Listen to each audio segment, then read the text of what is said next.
ଆଉ କିଥୁ ନାରଙ୍ଗ ଗନୁଗୁଣ୍ଡେ ତିନ ओडिया सौरा मिसाई करी वाक्य प्रचार करबे जे तू केते को ओडिया ए सोराल गलु लने आ कोई कोई जे कसे कोई बोल जे को कसे रया में जे नंद को आ करा से ओडिया सौरा मिक्स करे आज प्रभु को वाक्य वितरण करबे हालेलुया दिने साबुन मालिक आ भक्त को पचारला हे भक्ता तुम एते प्रचार करूछ एते शिक्षा दउछ एते लोक माने तुम शिक्षा रे मन परिवर्तन करूछंती किंतु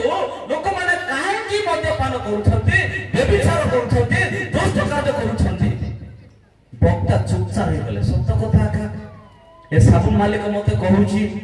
एते शिक्षा दउछ एते परामर्श दउछ गोपा हमर जिन जनना तिते गोसेन पल्ली अरे जिन दिन परांगम जनना तिया दे मनराज गासाते जी ना जोंपो जी ना डांगड़ी जी डांगड़ा की गंदम थी जी ना कई सके हसे रो नजीना कार दुसोइडा पास्टर दोस्त ना हां गोपा हमर दोस्ती को हां यांग के दोस्त है गोपा हमर दोस्त है गोपा बना अरे तिंदे तामी न बारो ले रे तिंदे गोपा हमर न्यम तुबे बुदिन न्यमबे हां तामी के पुन्यमते हां बोडांगला डांगड़ी गंदम ले तिंदे बोमनरा गाय ने तिंदे बोमनरा जपले ए पारो करा का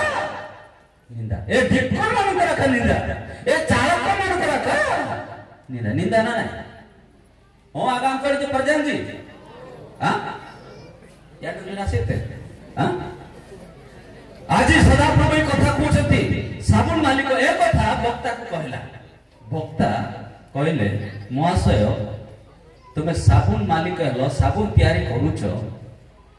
जड़े पिला धूड़ी रे खेलीथिला कादुआ रे खेलीला किंतु जते बेले तुमरो साबुन को किणी नेला से साबुन रे गातेला से परिष्कार हैला हालेलुया हालेलुया कोन करबा पड़िबो किणीबा को पड़िबो आ गाधाइबा को पड़िबो मुंह को सफा करबा को पड़िबो ताहेले से साबुन द्वारा पूरा परिष्कार हबो हालेलुया बुद्धबुद्धि साबुन आ जान ना नगे साबुन बुद्धबुद्धि जली ये राग नगे हां बबे से तुम आतार जो कुटुबले हालेलुया तराम की नाले बुद्धबुद्धि तार के लिए राग नगे मिरर रे